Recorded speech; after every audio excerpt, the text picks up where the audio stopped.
I've played many games, but for the most part, in my gaming career, I've only played a handful of games that were based off manga or anime.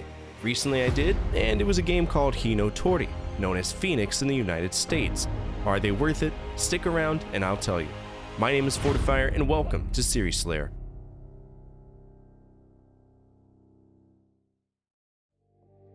There are many methods by which video game developers grab their inspiration for the creation of video games.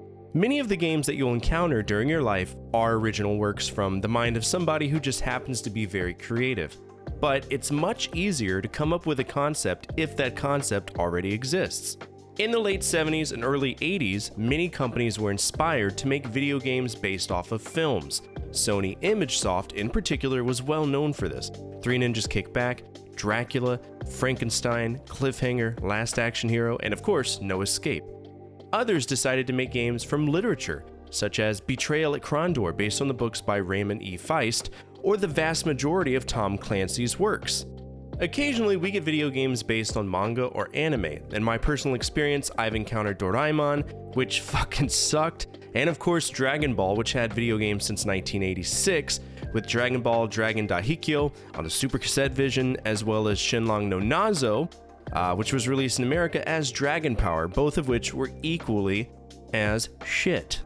But while I was working on conquering Konami titles, I encountered a game known as Hinotori Huhin, and I did a little background research and found out that it was part of a much larger manga series, known as Hinotori, or Phoenix if it's translated. Hinotori itself means bird of fire, aka Phoenix. Now, Phoenix was written by Osamu Tezuka, and it was never finished because he died in 1989, but somehow, Konami was able to convince him to allow them to create two games that cover very small aspects of the overall story.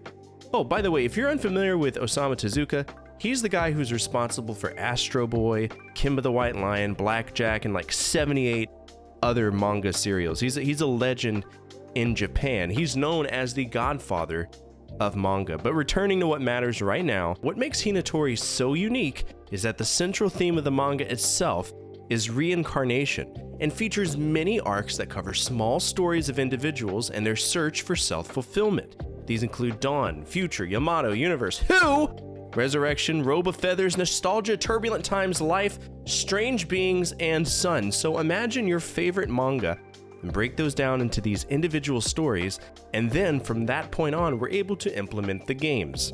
Now, it goes without saying, Phoenix is a very long-standing and prestigious manga that is viewed as a product from the father of manga, or even the god of manga, depending on who you ask. While the game's stories themselves don't fully represent the overall world that Tezuka was trying to portray in the books, they do have storyline elements relative to the books, so minor spoiler alert. If you want to take the time to play these games, then feel free to skip this video until you've taken the time to check them out for yourself. If you're still here, let's begin. The first game was Hinotori Huhin, which takes place during the Who, or Karma, chapter of Phoenix. Actually, now that I think about it, both games we're going to talk about today do take place during this book. Now, story-wise, we are in 720 AD, where the Daibutsu of Todaji was built during the Nara period. Our key character is a one-eyed, one-armed bandit named Gao, who is ostracized from his village and seeks the Phoenix to find a state of grace. Along the way, he meets a Buddhist monk who guides him on the path of enlightenment and leads him to this passion for sculpting, of which isn't fucking anywhere to be seen in this game. Hinotori Huhin, it's a weird game. It's a top-down auto-scroller where you kind of have to avoid obstacles while taking virtually impossible paths to locate tablets that open doors. And if you really want to make it spicy, you can add in some strange economy that allows you to buy items by killing tons of enemies. And you have a weird game that is fun for a while before going downhill pretty fast. You might be wondering, Fort, why are you so bitter about this game? Well, because Konami loves to have an idea and repackage it with another name. In this case, Hinotori Huhin reminds me a lot of Nightmare. But Nightmare is way better because that's all that it is. It's just a vertical shooter that you're walking along this auto-scrolling path.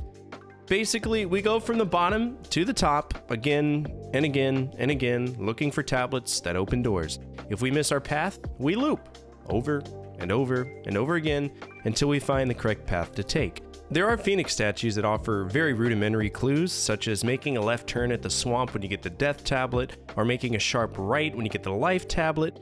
But the bad thing is if you miss it, or you click through it, you'll never get to read it again. There's no way to read them.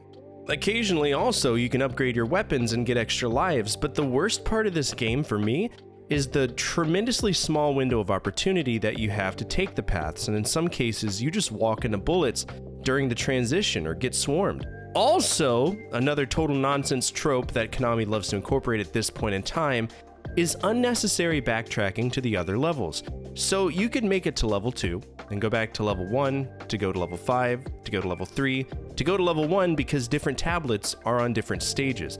Personally, I didn't like it. I do like the shooting part, but the management of tablets makes this game fundamentally irritating to me. I fucked it off after 5 hours of playing the same exact stage. This game was also exclusively on the MSX2, and it's incredibly expensive, $450 on average. Luckily, the next game was on the Famicom, and it's not that expensive. I was able to buy it for like 20 bucks. Hinotori, Gao no Boken, or Gao's Adventure, and believe it or not, it's kind of fun. I actually enjoyed it. In stark contrast to the previous game, Gao no Boken is an action platformer. In the game, we guide Gao through 16 stages to collect 16 sculpture fragments to restore a picture of the Phoenix. We get 3 lives, infinite continues, and tons of opportunities to keep your gameplay going. It's quite impressive too. You can jump, you can shoot projectiles that turn your enemies into blocks, which you can take and use to build more blocks to get where you need to go. The controls can be kind of slidey, but I really did enjoy this game. There's a great gameplay balance of enemies, unique controls, and aspects that make this game worth playing. But one thing I will complain about is that the game has the same backtracking issue that we had in the previous title. You'll play through the game once and then magically you'll end up at level 1 again, and this is kind of a hint that there's some Konami bullshit afoot.